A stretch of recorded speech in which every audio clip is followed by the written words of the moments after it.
Time to add floor panels and tubing, firewall, fuel cell, battery mount, and so on. Basically, the basic elements of the buggy's body. We started with the left-hand firewall, which would create mounting points for the brake and clutch master cylinders and pedals. For simplicity, or so we thought, we decided to use the pedals and brackets from our 85 4Runner.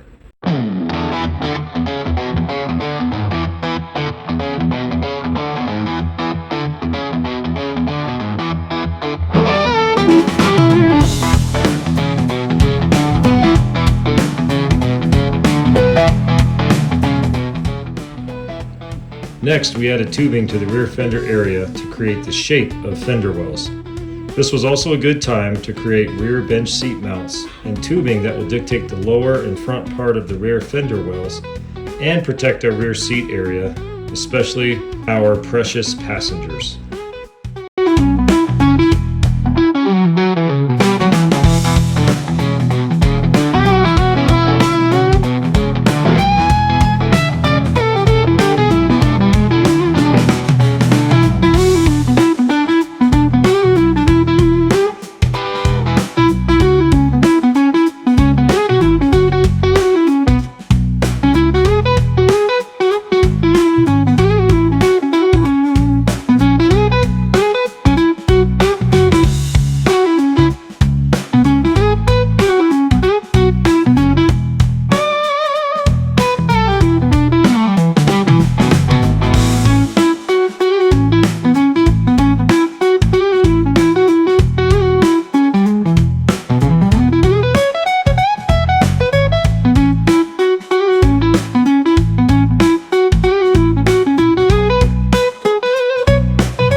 Okay, here we are. We had these upper and side firewall pieces done previously, but today Word and Gary came in and helped me, and Word was able to finish off the side of the firewall over there. I built this kind of little inner kick panel piece there, and then we were able, with Gary's help, all of us were able to get all this flat sheet cut. You can see some of it's aluminum, some of it's steel. The steel pieces we're intending to just weld in and leave in permanently since they're under the seats, and the aluminum we're going to end up having them on with some threaded tabs so that they can be removable.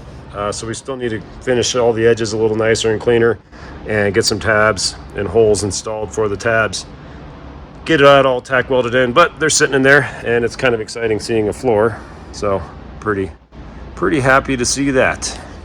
So next we're going to go in, like I said, probably put them exactly where we want, duct tape them like that one panel is there, and go underneath and figure out exactly where we're going to drill our holes, or pull them out, drill some holes, put them back in with some fasteners, and tack weld those weld tabs in place, and it'll look a little more like some of our other stuff we've already done there.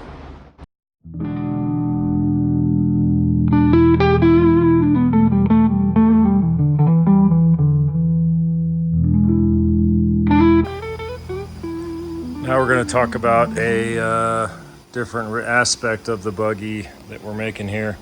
That's going to be fuel. I'd kind of hoped originally that we could maybe make a couple tied together fuel cells that would fit maybe down here under the seats and the triangulated portion totally out of the way. That wasn't going to net us much fuel at all to hold. So after a lot of research, we decided to just stick with the old fuel cell from our previous rock crawler. I'm a little bummed about this because I was hoping to have more cargo space back here behind the seats. We're gonna have to eat a good amount of it with this fuel cell.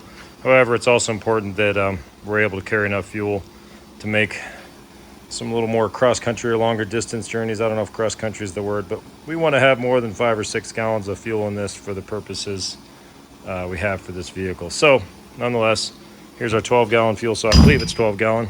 It's been a while. We are going to build a mount for it. Okay, that was fun. It fell over when I touched it. Obviously the mounts aren't done. So we're going to build some mounts for this. We're going to tie together between these 2 upper shock tubes in the frame.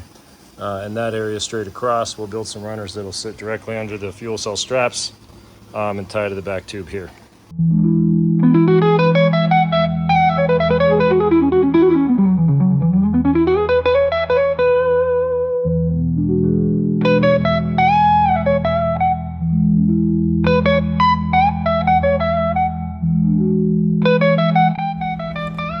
The battery and fuel cell need solid covers to protect them from the elements, to allow things to safely be stored on top of them, and most of all to protect passengers from the fuel cell and the battery.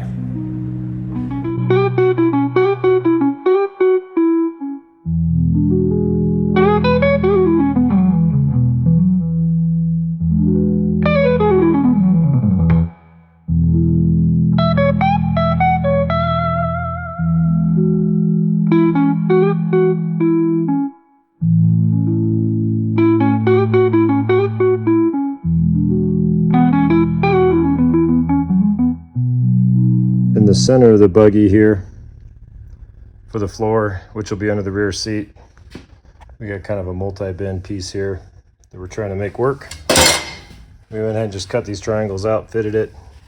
Now we'll be installing them there. So it'll be a little welding to finish this piece, as was there.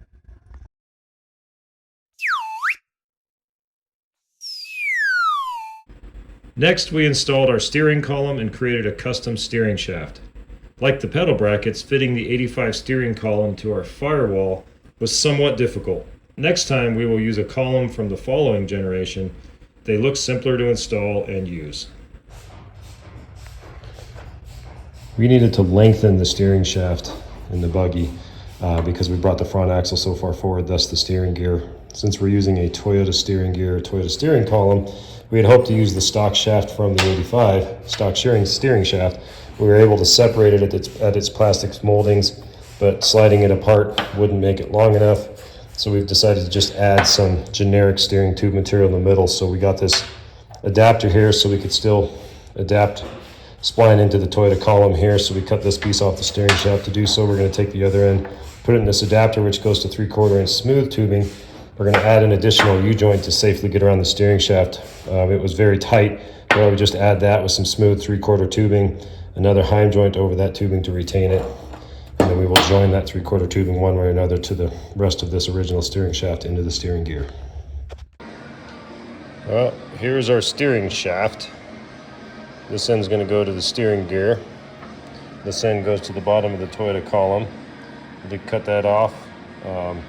The set screw will hold it in there, but we decided for assembly and disassembly purposes, because this sleeve is here, there's no sliding we can do in this joint, so we're going to end up just welding these.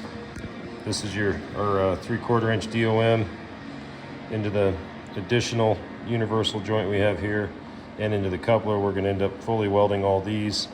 This is our Heim that will support the shaft after this third additional U-joint, second in line. We have a tab on the chassis that retains this Heim. We did find out though we can't pull this thing in and out without some sort of flex or movement. We didn't want to have to be required to remove the steering gear or the column to take this in and out. So what we're going to do is actually we got about 2 inches of tubing that protrudes inside of this factory tubing for the factory rag joint, universal joint here. So we're going to end up drilling 2 small holes and run 2 small bolts to just hold and retain that, and that'll be our point at which we can disassemble the steering shaft. That'll be the point at which we can disassemble the steering shaft by pulling the 2 bolts out, and then there's some room for this to slide, which is enough to get off the steering gear and pull this out of the chassis, again without pulling the steering column or the steering gear. So we'll drill some holes now.